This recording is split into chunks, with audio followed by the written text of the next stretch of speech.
while I was in the bus, I was just looking outside and it was dark already. And at a certain point, I saw this explosion in the sky. And at that moment, I didn't even realize what I was looking at because it felt so surreal.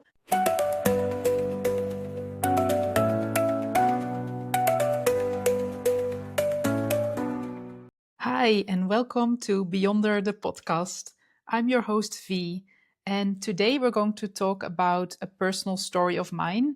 And I want to share this because many of you have been reaching out to me in the past few weeks while this was happening. And also people have been asking questions about, okay, what do I do when I get into a situation like that? So I decided to record this episode for you. It's not easy for me to share, to be honest, but I'm going to try my best. And first of all, I'm going to share what exactly happened. And after that, I'm going to share some tips with you that I think will be useful for you if you find yourself in a similar situation. I hope not, but it's better to be prepared than find yourself in a situation like this and don't know what to do. So, just to give you a little bit of context, what actually happened. About 3 weeks ago, it was exactly actually 3 months after my husband and I moved to Sydney, Australia. We received the sad news that his dad passed away suddenly. It was very unexpected. And so we decided we wanted to go to Europe, to Lisbon, where his family is, to attend the funeral. And basically, within 2 days, we booked our tickets and left Sydney. And of course, we were completely in shock about what happened, but our focus was just to get there as soon as possible. So that's what we did. But then halfway, we were supposed to fly from Sydney to Dubai and then from Dubai to Lisbon. So what happened was that after our flight from Sydney to Dubai, we had a 1 hour layover in Dubai. So we were walking quite fast to get to the next gate. And an hour is doable, but you have to walk a bit fast, right? To be able to make it on time. So once we got to the gate, we saw everyone still, they hadn't started boarding yet. So we were like, okay, luckily we are fine. We're still on time. So we just sat down and weren't worried about anything at that moment yet. But then about 15 minutes later, they announced that the flight was suspended due to the conflict that was happening in the area, and that the flight would probably go ahead in about 1 or 2 hours. So basically, at that moment, we were not worried yet.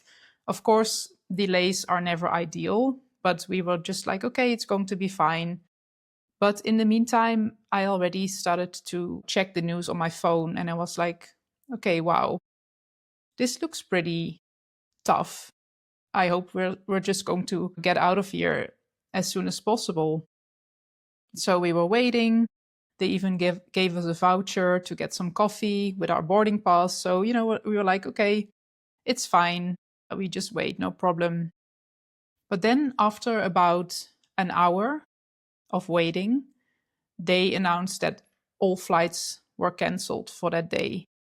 And they told us to basically just go to the luggage belt to pick up our suitcase, go through security, and then there would be a bus waiting for us to bring us to a hotel.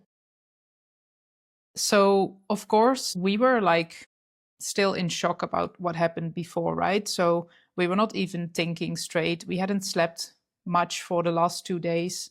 We were grieving.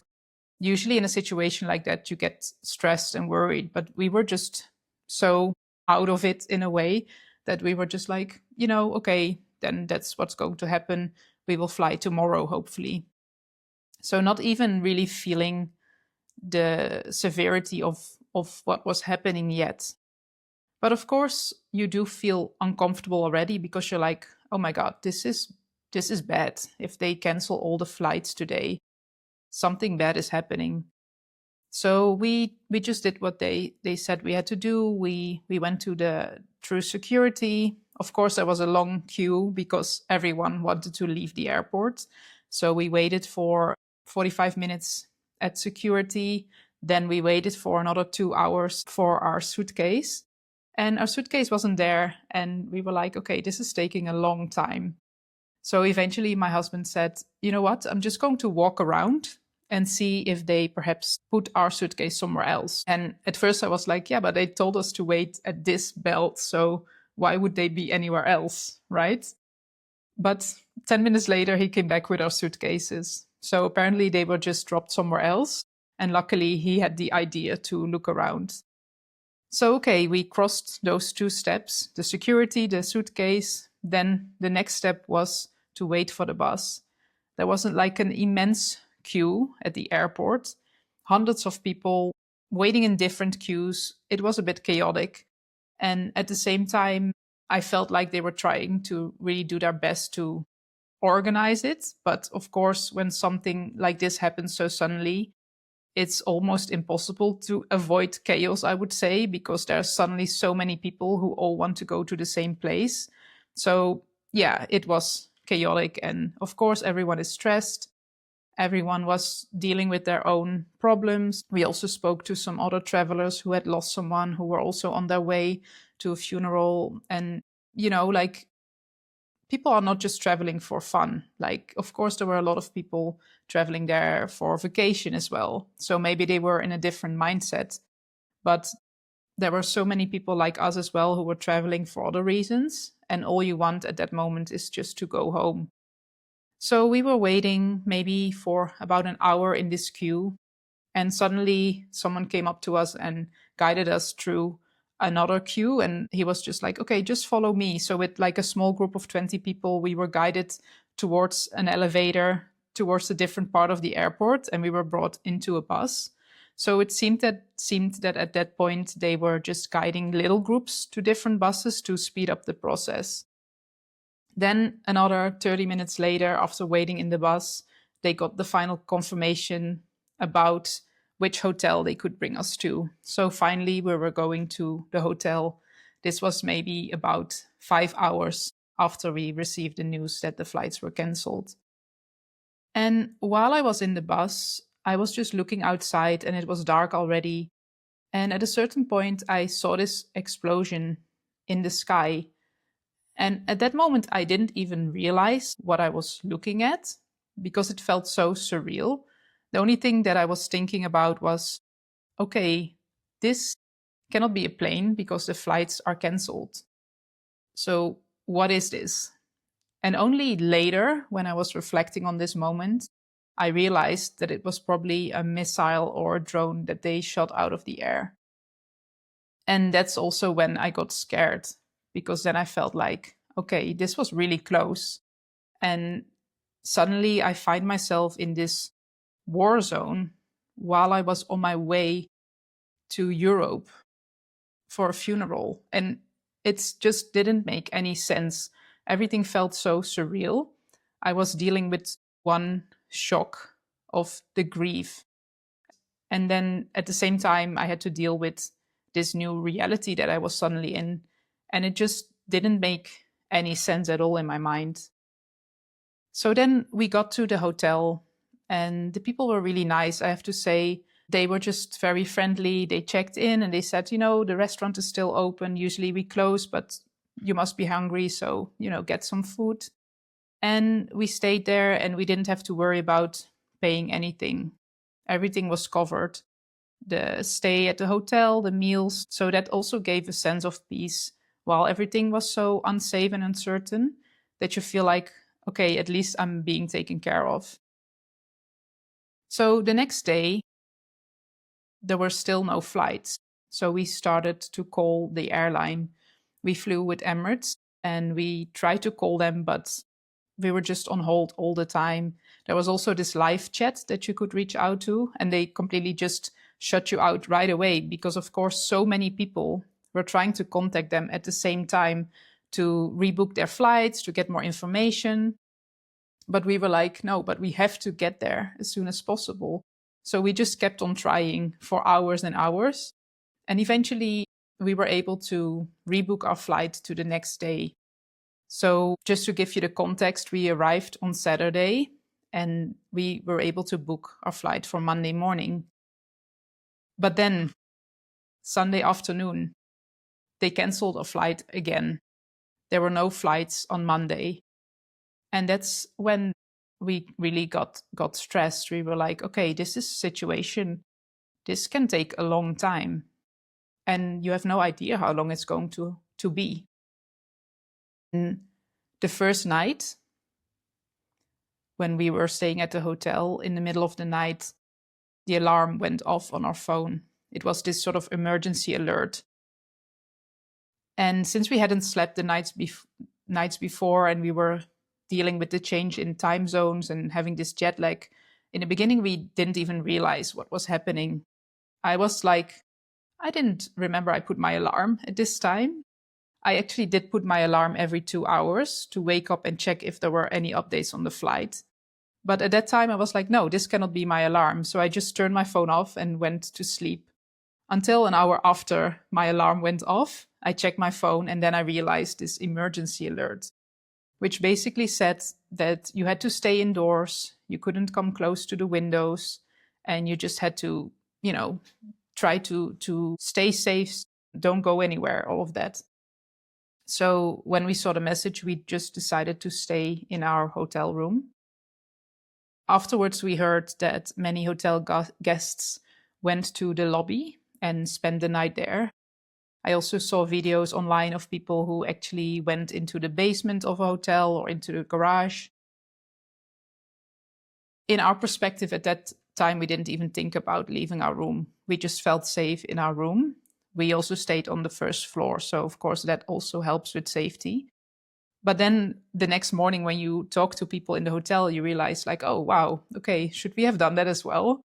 As I said before, you don't really think straight in these situations.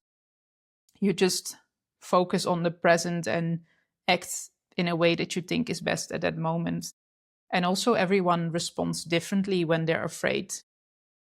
So we were sort of ready with our stuff. And when we went to have a meal in the restaurant of the hotel, we brought our passports, for example, just in case if we had to really run or something would happen and we had to leave quickly, at least we would have our phone and passports.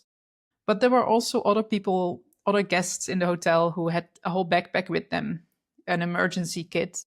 We also spoke to someone who slept with her clothes on the whole night, just to be ready in case something happened. And on the other hand, we spoke to a hotel guest who actually spent the afternoon in the pool at the rooftop of the hotel. And, in a way, it's easy to judge someone like that and say, like, how can you just relax while all of this is happening? And how can you feel safe outside when they tell you to stay indoors? But I decided, no, I cannot judge other people because everyone's sense of safety is different. And in a situation like that, you really have to do what you feel is best for you. So maybe this person was just going crazy of staying in their hotel room the whole day and felt like I need to get out for a little bit. Even if there's a risk, I need to just swim or do something, right? For me, it felt like, okay, my hotel room feels like the safest place at this moment. I'm also super tired. I'm in this survival mode. I don't want to see anyone. I just want to stay there and feel comfortable, or as comfortable as I can be. So people deal with these type of situations in different ways. And I think it also depends on your background. Like, do you have previous traumas perhaps that trigger these type of situations? Or have you never been in a situation like this? So your response is different and you might feel safer than someone else who has been through something similar before. So then the next day, we were still in the hotel, waiting for news. And many people were just waiting and waiting. And they said, okay, we're just going to wait because the airline doesn't pick up. So I'm sure they will contact us. But my husband and I didn't have the patience, or we just didn't want to wait.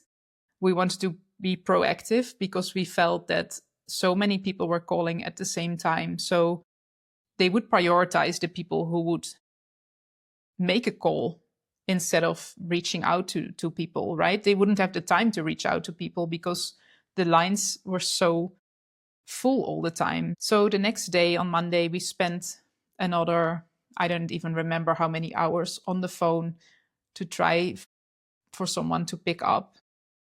And luckily, eventually in the afternoon, someone picked up and was super helpful. And I still thank this person to this day. I wish I remembered his name. But this person who worked at Emirates was very helpful. We explained the situation to him. We explained what happened, why we had to be in Lisbon as soon as possible, because we might miss the funeral, and just, everything that was going on. And we just said we want to get to Europe, and we don't care where where you send us to. As long as we can get a flight to Europe, then we can figure it out. So this person started searching for us, and at first he found a flight for us to Casablanca in Morocco, which is not that far from Lisbon. But then we had to find another flight to Lisbon. So while we were looking for possibilities, he actually told us there's a new flight coming up to Germany, to Munich. Do you want to go there? And we were like, yes, please book it. We can find another way, like at least then we're safe. That was our main priority, of course, at that moment. And then afterwards we can find a way to get to Lisbon as soon as possible. So luckily he booked us on a flight on Tuesday afternoon to Munich. Later on we found out that this was actually a repatriation flight, and we were the only non-German people on the flight. So that even felt like a miracle to us that we were even able to get on that flight. But at that time, we didn't know that yet. So we were hopeful again. Okay, we found a flight again. But of course, there's still this uncertainty, because maybe the next day they will cancel it again, right? So we were still in the hotel. We were hopeful, but at the same time, you don't want to hope too much. And we were in this survival mode. And what I hadn't shared with you yet was that all the time, every hour or so, you would hear explosions in the air.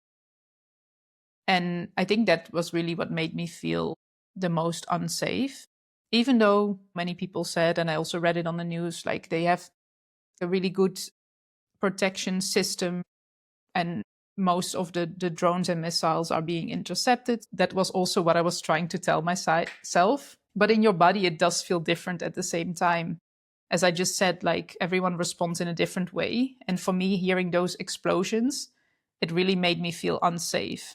And I was like, okay, but something can still go wrong, right? I have to trust, of course, that they are protecting us and doing everything that they can. But at the same time, there can still be fear. There can be both at the same time, right? Both perspectives. So that was what was happening at the same time. So you have this fear, you try to stay calm. At the same time, you try to stay hopeful. We were just spending our day in the room, replying to so many messages that we received from friends and family who were worried. We had phone calls, and that really helped to know, like, okay, there's so much love around us. People are, praying for us and sending us love and hoping the best for us. And that really helped us to get through this time, because there was almost no space to grieve at all, because we were just so focused on this survival mode of like, we have to get out of here. So then the next day we finally make our way to the airport. We get to the airport and there's this big queue of people before the entrance, and we were like, okay, what is going on here? And apparently many people went to the airport to see if they could book a flight, but no one was allowed to get into the airport. You only were allowed if you had a valid ticket. So we had to make our way through this queue and be like, okay, we have a valid ticket, please let us go in. So after, 10, 15 minutes, we were allowed into the airport. And there it was very calm, well arranged. And we just dropped off our luggage, went through security, waited at the gate. But all this time, you're so anxious because you're like, okay, they haven't canceled yet. Okay, it's going ahead. You try to trust, but there's no guarantee. At the last minute, the flight can still be canceled if something happens. So we finally get into the flight. And while we're waiting, the pilot announces that we have to wait for an hour because of safety measures. and that the flight will also take another hour because we have to fly a safer route. So the flight will be an hour longer. And while I heard that, I was already calculating because our layover to Lisbon would be after 2 hours. So we hadn't even left Dubai yet. And I already knew that we were going to miss our layover, our connection to Lisbon that day. But at that time, I couldn't even stress about it because I was like, let's just get out of here first. Let's be safe. And then we figure out the next step later. So eventually, after an hour, luckily we left. And the first few hours in the plane, I was still feeling stressed. I was following the flight on the screen. You know, you have this in flight entertainment system and you can follow where your flight is going. So I was following the plane. And after a few hours, I was like, okay, I think now we're in the safe zone. We're out of this danger zone. And finally, I could start to relax a little bit. But basically, only when we landed in Munich, I was like, okay, we're safe now. But we're still not at our final destination. Luckily, since we missed our flight, Emirates already rebooked us to the next flight. This was really great service as well. The next flight was the next morning at 6 a.m. So we had to spend the night at the airport, or what was going to happen. And since we already hadn't had any nights of full sleep for like 5 days, it didn't sound so appealing, right? To be at the airport the whole night. But luckily, they arranged a hotel for us that at least we could, take a shower, rest a little bit for a couple of hours. And the next morning, we took the shuttle to the airport at a.m. and we boarded our flight. And finally, leaving on Saturday morning in Sydney, eventually Wednesday morning, we arrived in Lisbon. So that was, crazy. And then when we arrived there, Wednesday morning, just a few hours later, we had to go to the funeral. But at least we made it on time. And I think that's when all the release came out of like, okay, we're safe, we made it. And it was still so surreal. Since we lost a few days with the traveling, we only had 1.5 weeks left before we had to travel back to Sydney again. So it was not much time to process everything, to spend time with family. I even went to the Netherlands for a few days because after everything that happened, I also wanted to see my family. So it was a really crazy time. And I felt like, okay, I think I will only be able to really process once I'm back in Sydney. But of course, we had our flight back to Dubai as well with a layover in Dubai. So, of course, we didn't want that. And what I hadn't mentioned to you yet is that our travel insurance arranged the flights for us. So I called them and explained the situation. And I was like, with everything that we've been through, I really don't want to go back to Dubai with the risk of being stuck again. Because at that time, there were still some flights going. Luckily, they were very understanding and they rebooked our flight. So we flew back from Lisbon to Frankfurt, Frankfurt to Singapore, and then Singapore to Sydney. It was a very long flight as well, but at least we were like, okay, it's a safe route. We can do this. So 2 weeks later, we were back in Sydney. And looking back, I think we flew 50 hours in 2 weeks. And we visited so many countries that we didn't even expect to visit. I mean, we didn't even expect to go to Europe, right? Everything was so unexpected. So this past week, I've been processing everything, dealing with jet lag, and it has been harder than usual. Usually I do have my hacks to deal with jet lag, and it goes by pretty smoothly and pretty quickly. But this time, because of course, all the emotions, all the stress that happened, all the triggers, I still deal with this when I hear a plane right now in the air. I feel like my body gets tense. So these are all things that I'm still working on. And in a way, it even sometimes feels weird to share this because I'm like, well, we only spent 3 days in Dubai. We heard explosions, yes, but, it could have been so much worse.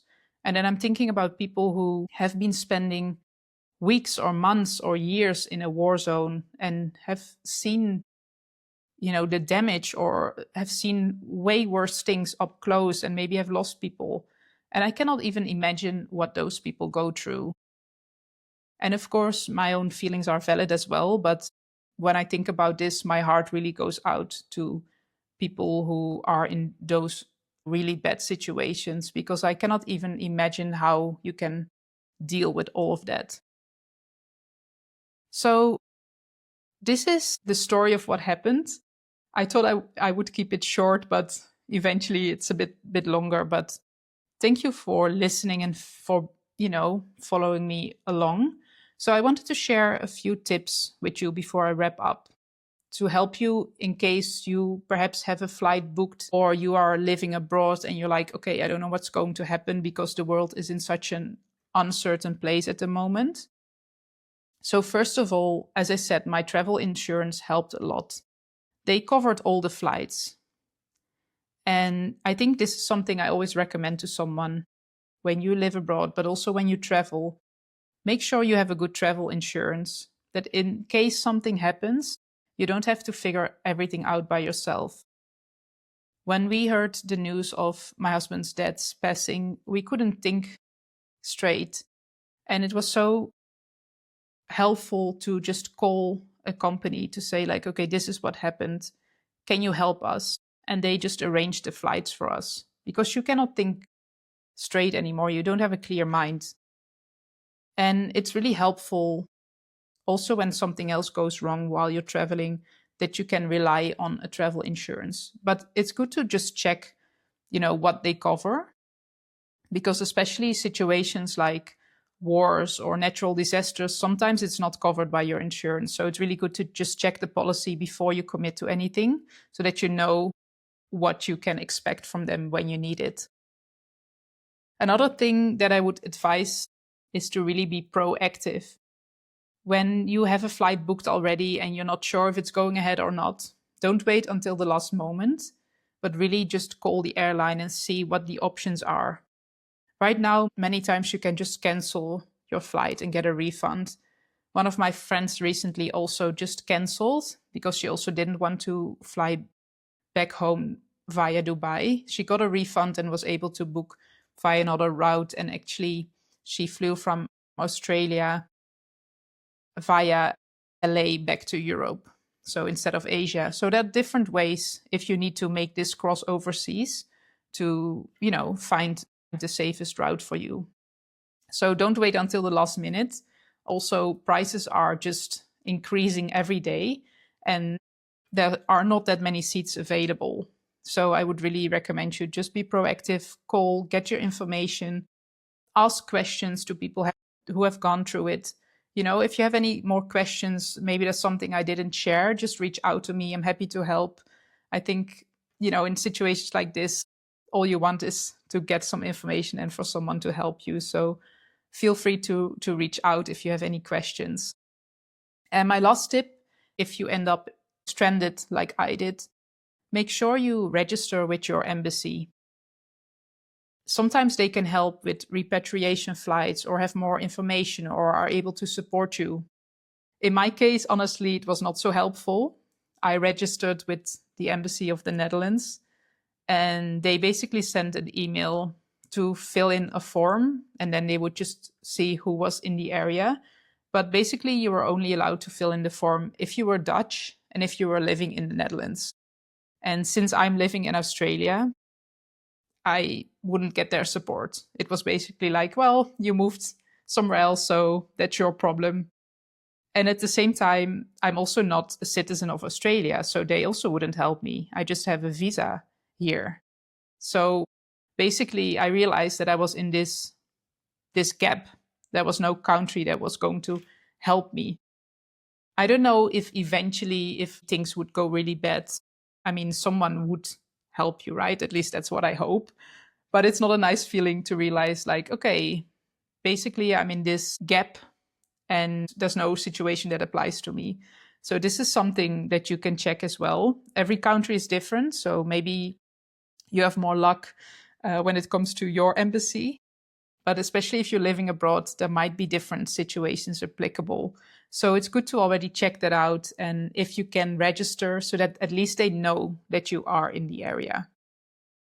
And as I said, if you have any questions, if you find yourself in a difficult situation abroad, if you have questions about traveling in these uncertain times, or if you are thinking about, okay, should I even book a trip, a flight this year with everything that is happening in the world, feel free to reach out.